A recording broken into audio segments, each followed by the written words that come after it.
So today, we're jumping into one of history's most devastating conflicts, World War I.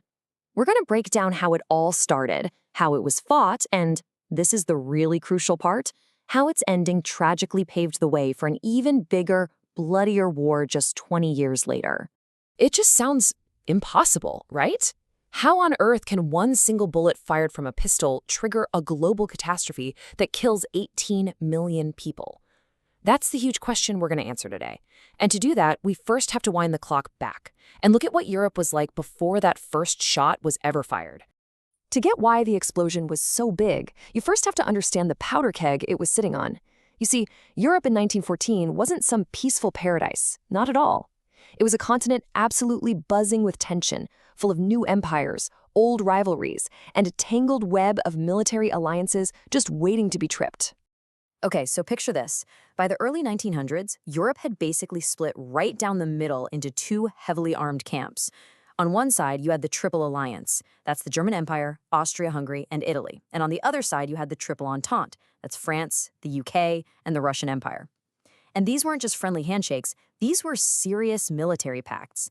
They meant that an attack on one was pretty much an attack on all of them. And it wasn't just one problem, right? Think of it like a bunch of different fuses, all burning at once.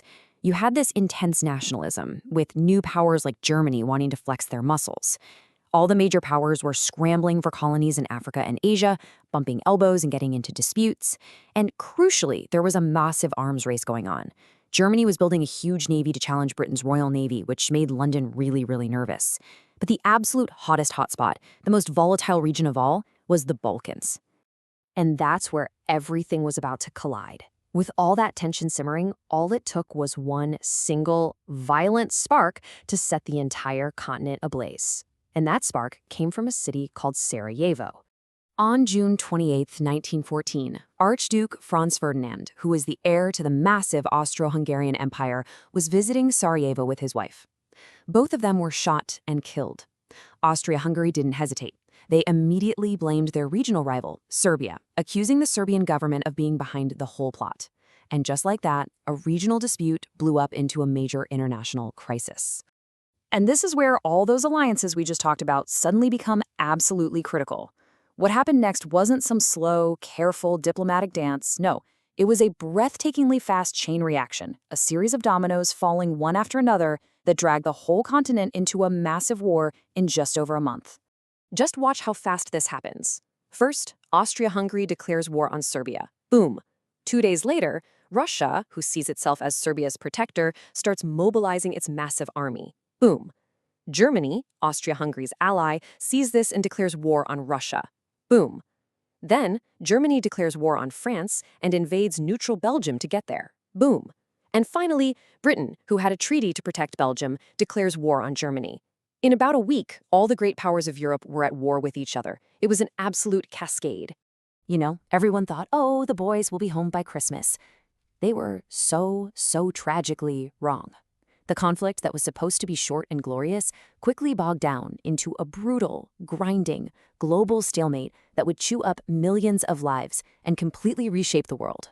So, Germany had this master strategy, the Schlieffen Plan.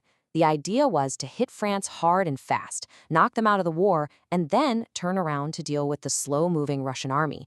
But it didn't work. The French and British armies managed to stop the German advance. And then the front line just froze. Both sides dug in, creating this unbelievable 700-kilometer-long scar of trenches that stretched all the way from the North Sea down to the Swiss border. And this was a new kind of war. It was war on a horrifying, industrial scale, defined by terrifying new killing machines. We're talking poison gas, submarines called U-boats sinking ships, the very first tanks rumbling across no man's land, and airplanes fighting in the skies. It was also total war, which meant entire countries were mobilized for the fight. Women left their homes to work in ammunition factories. Civilians weren't just on the sidelines anymore. They were part of the war machine. And pretty soon, this wasn't just a European fight. It went global. On one side, you had the Central Powers, mainly Germany and Austria-Hungary, joined by the Ottoman Empire and Bulgaria. But they were up against the Allied powers, A massive coalition that included the huge French and British empires with all their colonies, Russia, and later Japan, Italy, and, the game changer, the United States. The result of this 4-year global meat grinder was a human cost that is, well, it's just hard to wrap your head around. Around 18 million people, soldiers and civilians, were killed. An entire generation of young men was basically wiped out. By 1918, the Central Powers were exhausted and collapsing. The war was finally coming to an end. But here's the kicker. The peace that followed was so fragile, so full of holes, that it ended up planting the seeds for the next war. So how did it all wind down? Well, the final year was a whirlwind. The U.S. jumped in, bringing fresh troops and supplies, which was a huge boost for the Allies. At the same time, Russia fell into the Bolshevik Revolution and dropped out of the war completely. Germany threw everything it had left into one final desperate offensive. When that failed, the end came fast. There were revolts back home, the German Kaiser was forced to step down, and on November 11th, 1918, an armistice was signed. The guns finally fell silent. The victors all met in Paris to drop the peace treaty, and the terms they laid down for Germany in the Treaty of Versailles, they were brutal. Germany lost about a fifth of its territory in Europe and all of its colonies abroad. Its army was basically dismantled, and perhaps worst of all, it was forced to sign a war guilt clause, taking all the blame, and was saddled with paying massive, crippling financial reparations. For most Germans, this wasn't a peace treaty. It felt like a national humiliation. And it wasn't just Germany. The old Austro-Hungarian and Ottoman empires were completely carved up, and the map of Europe was redrawn. But these new borders created a ton of new problems. All of a sudden, you had millions of people, like ethnic Germans, who now found themselves living as unhappy minorities in brand new countries like Poland and Czechoslovakia. So let's step back. What's the final scoreboard after this whole catastrophe? Well, Europe was left devastated and drowning in debt. The United States came out of it as the world's #1 economic power, a huge shift.